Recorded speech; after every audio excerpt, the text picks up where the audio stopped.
Assalamualaikum warahmatullahi wabarakatuh. Saya Dea Fadila. Kali ini kita akan membahas tentang project life cycle atau siklus hidup proyek. Oke, sebelumnya kita harus tahu dulu nih, siklus hidup proyek itu apa? Nah, siklus hidup proyek di sini adalah tahap-tahap perkembangan proyek dari awal gagasan hingga proyek dinyatakan selesai. Siklus hidup proyek ini memiliki beberapa tahapan. Yang pertama itu ada tahap konsepsi, ada tahap perencanaan, tahap eksekusi, dan juga tahap operasi. Nah, masing-masing tahap ini akan kita bahas nanti ya. Oke, kemudian ada tahap konsepsi. Nah, di tahap konsepsi ini terbagi menjadi dua. Ada inisiasi proyek. Inisiasi proyek ini merupakan tahap munculnya ide tentang proyek yang dimulai dari penemuan masalah. Masalah yang ditemukan kemudian dirumuskan dengan jelas. Oke, misalnya di sebuah sekolah itu banyak siswa kesulitan belajar karena metode pengajarannya kurang menarik. Dari masalah ini kita bisa menginisiasi proyek untuk membuat aplikasi pembelajaran yang interaktif dan menarik misalnya. Nah, dengan itu siswa dapat mudah memahami pembelajaran melalui media pembelajaran tersebut. Oke, yang kedua itu ada kelayakan proyek. Kelayakan proyek merupakan proses investigasi terhadap masalah dan mengembangkan solusi secara lebih detail.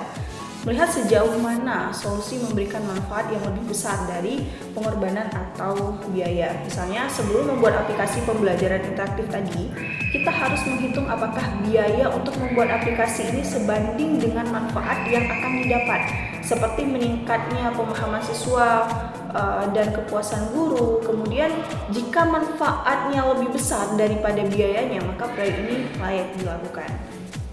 Oke, kemudian ada proposal proyek. Nah, proposal proyek ini memuat tujuan proyek, lingkup proyek, spesifikasi performa, batasan ongkos dan jadwal, kebutuhan data, jenis kontrak, RFP dibuat berdasarkan permintaan user. RFP ini adalah singkatan dari Request for Proposal. Nah, proposal proyek ini juga bisa dibuat atau diajukan tanpa terlebih dahulu ada permintaan dari user, tetapi berdasarkan penawaran ya. Kemudian pembuatan proposal proyek adalah pekerjaan yang harus dilakukan sebelum suatu proyek itu didapatkan. Misalnya, sebuah perusahaan teknologi ingin membuat aplikasi baru. Mereka meminta proposal dari pengembang yang menjelaskan detail aplikasi seperti fungsi utama, biaya pengembangan, waktu pekerjaan, dan kebutuhan teknis. Proposal ini akan dipelajari untuk memutuskan apakah proyek akan diberikan kepada pengembang tersebut atau tidak. Oke, kemudian proposal proyek ini harus mengandung beberapa hal pokok. Di antaranya itu ada surat pengantar. Surat pengantar ini di dalamnya memuat kualifikasi, pengalaman dan minat kontraktor terhadap proyek. Fungsinya untuk memperkenalkan diri dan menunjukkan bahwa kontraktor memiliki kemampuan untuk menangani proyek tersebut. Kemudian yang kedua itu ada ringkasan eksekutif. Jadi bagian ini berfungsi sebagai ringkasan dari seluruh proposal yang berisi deskripsi singkat proyek, tujuan proyek, kebutuhan yang harus dipenuhi, serta tantangan yang mungkin muncul. Klien dapat melihat sekilas. Jadi dengan adanya ringkasan eksekutif ini, klien dapat melihat sekilas apakah proposal ini relevan dengan kebutuhan mereka atau tidak. Yang ketiga ada bagian teknis. Di dalam bagian teknis ini menjelaskan tentang lingkup proyek dan pendekatan yang dilakukan dalam menyelesaikan masalah yang ada. Jadi di sini merinci lingkup proyek secara lebih teknis dan bagaimana masalah-masalah yang ada akan diselesaikan. Pendekatan dan metode yang digunakan untuk menyelesaikan proyek diuraikan secara rinci di bagian teknis ini. Oke, kemudian ada manfaat. Yang keempat itu ada manfaat dan keuntungan yang diperoleh. Di dalam manfaat ini ada gambaran keuntungan atau manfaat realistis yang cukup detail ya terkait proyek. Jadi di sini menguraikan manfaat yang akan diperoleh dari proyek secara realistis.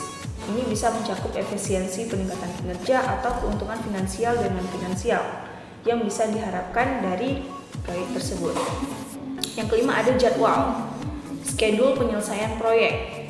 Ini adalah rencana waktu atau schedule yang merinci kapan tiap tahap proyek akan diselesaikan hingga proyek selesai sepenuhnya. Jadwal ini biasanya mencakup milestone penting. Yang keenam itu ada bagian keuangan. Di sini menjelaskan mengenai biaya langsung seperti bahan, dan tenaga kerja, dan biaya tidak langsung seperti manajemen, administrasi, serta metode kontrak dan pembayaran yang diusulkan. Kemudian ada bagian legal. Nah, di sini berisi penjelasan tentang masalah hukum yang mungkin timbul selama proyek berjalan. Ini mencakup bagaimana menangani perubahan kontrak, penghentian kontrak, atau perselisihan yang mungkin terjadi.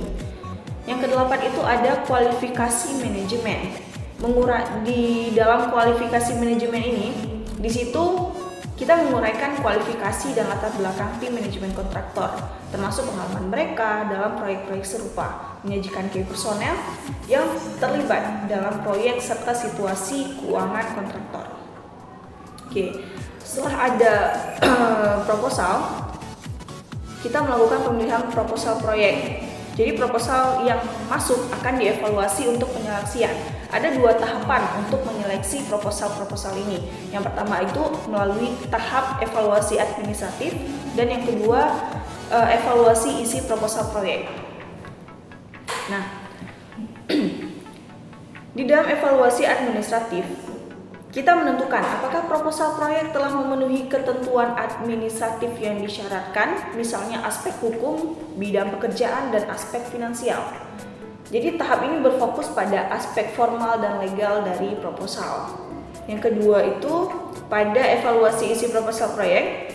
Jadi di sini proposal proyek dievaluasi dalam hal misalnya personel, teknis, kualitas, harga, dan juga jadwal. Setelah lolos dari evaluasi administratif tadi, proposal masuk ke dalam tahap evaluasi isi proposal proyek ini. Nah, tahap ini lebih teknis dan menyeluruh yang mencakup hal yang tadi seperti personel teknis ya, kualitas, harga, dan juga jadwal. Oke, kemudian negosiasi kontrak. Jadi, tujuan negosiasi ini untuk apa? Yang pertama itu untuk menyamakan posisi kedua pihak. Siapa pihaknya? Pemilik proyek dan kontraktor terkait masalah teknis, waktu, jadwal, dan kualitas. Oke. Bagi pemilik proyek, mereka itu harus fokus pada mendapatkan persyaratan yang paling menguntungkan. Nah, di sini pemilik proyek ini ingin memastikan bahwa persyaratan proyek yang ditentukan adalah yang terbaik untuk kebutuhan mereka.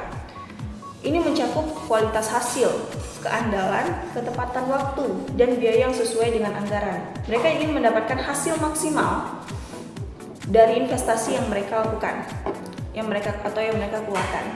Yang kedua, menekankan harga yang sesuai.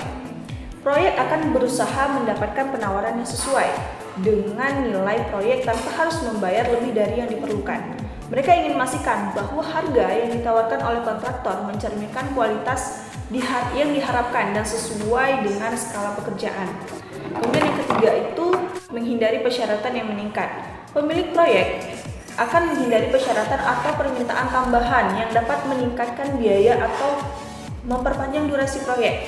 Mereka ingin menjaga agar proyek tetap pada jalur yang telah direncanakan tanpa menambahkan persyaratan yang bisa memperumit atau membebani anggaran. Nah, kemudian pada bagi kontraktor, tadi kan bagi pemilik proyek ya, sekarang bagi kontraktor. Kontraktor ini berusaha untuk mengurangi risiko.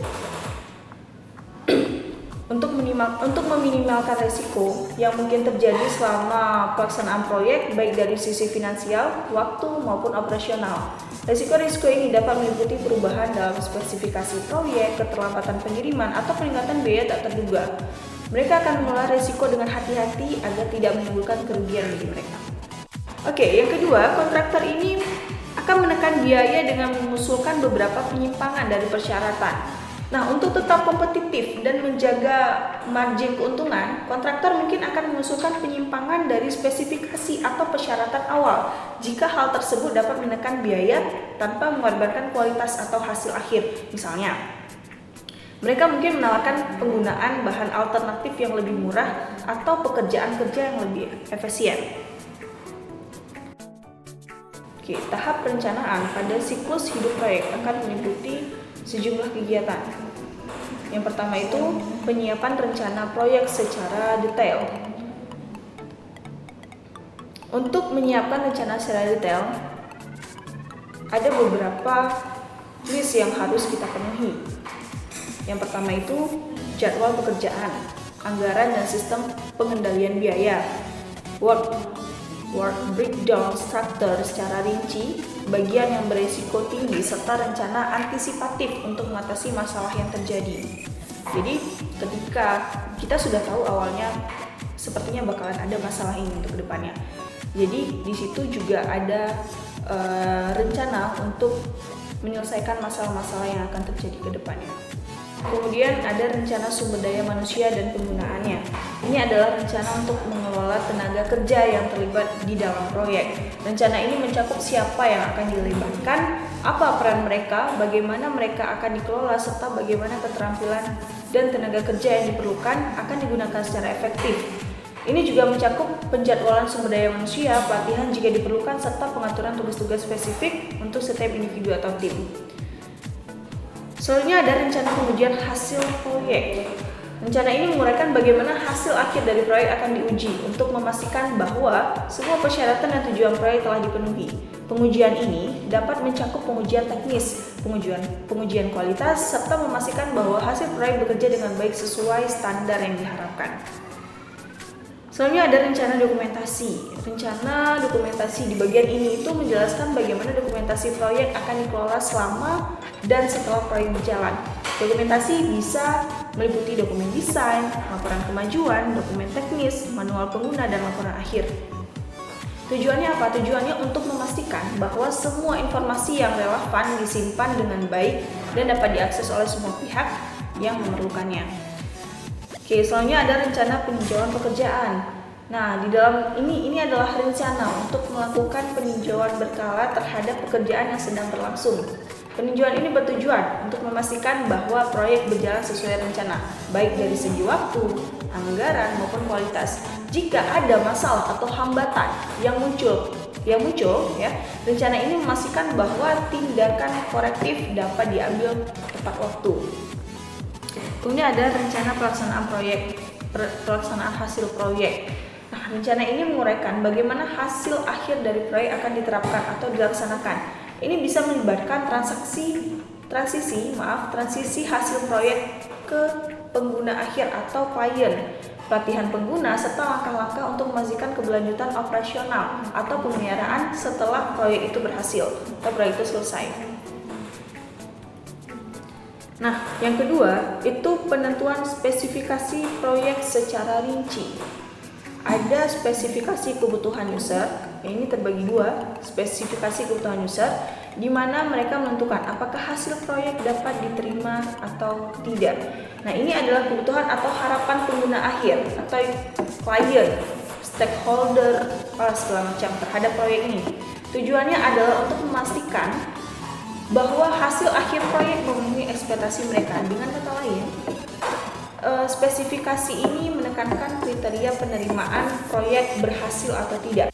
Misalnya, jika proyek tersebut berupa aplikasi, kebutuhan user dapat mencakup fungsi antarmuka dan kebutuhan pengguna. Apabila kebutuhan ini terpenuhi, hasil proyek dapat diterima oleh user. Yang kedua ada spesifikasi kebutuhan proyek. Ini adalah penerjemahan teknis dari kebutuhan user ke dalam bentuk yang lebih detail dan konkret yang akan digunakan oleh tim proyek untuk merancang dan mengembangkan solusi. Spesifikasi ini mencakup aspek-aspek teknis seperti ukuran, kapasitas, kecepatan, bahan yang digunakan, atau teknologi yang akan diterapkan. Misalnya, jika user meminta sistem yang cepat dan responsif, spesifikasi teknis bisa menyebutkan bahwa sistem harus merespon dalam waktu kurang dari 2 detik dengan kapasitas penyimpanan tertentu. Oke, kemudian kita sampai pada tahap eksekusi. Pada tahap desain, spesifikasi yang sudah ditetapkan diterjemahkan ke dalam rancangan yang lebih konkret. Bisa berupa maket, diagram, skema, atau blueprint yang menggambarkan bagaimana proyek akan diwujudkan secara visual dan teknis. Yang kedua, ada pengadaan. Setelah desain selesai, tahap ini berfokus pada penyediaan semua material, peralatan, dan fasilitas yang dibutuhkan untuk pelaksanaan proyek. Ini bisa meliputi pembelian bahan baku, pengadaan perangkat keras, atau penyediaan fasilitas pendukung lainnya. Pengadaan ini penting untuk memastikan bahwa semua sumber daya yang diperlukan tersedia tepat waktu dan sesuai dengan anggaran. Yang ketiga, ada produksi. Nah, tahap ini adalah pelaksanaan fisik atau teknis dari proyek. Semua yang telah direncanakan mulai diproduksi atau dibangun. Disinilah proyek benar-benar dikerjakan dengan pengawasan dan pengendalian yang ketat terhadap penggunaan sumber daya seperti tenaga kerja, waktu, material, dan lain sebagainya. Laporan progres atau report sering dibuat untuk memantau kemajuan dan memastikan bahwa proyek tetap sesuai rencana. Nah, kemudian ada implementasi. Setelah produksi itu selesai, hasil akhir proyek diserahkan kepada user atau klien. Tahap implementasi mencakup proses penyerahan proyek, termasuk pemasangan atau pelaksanaan hasil akhir di tempat klien.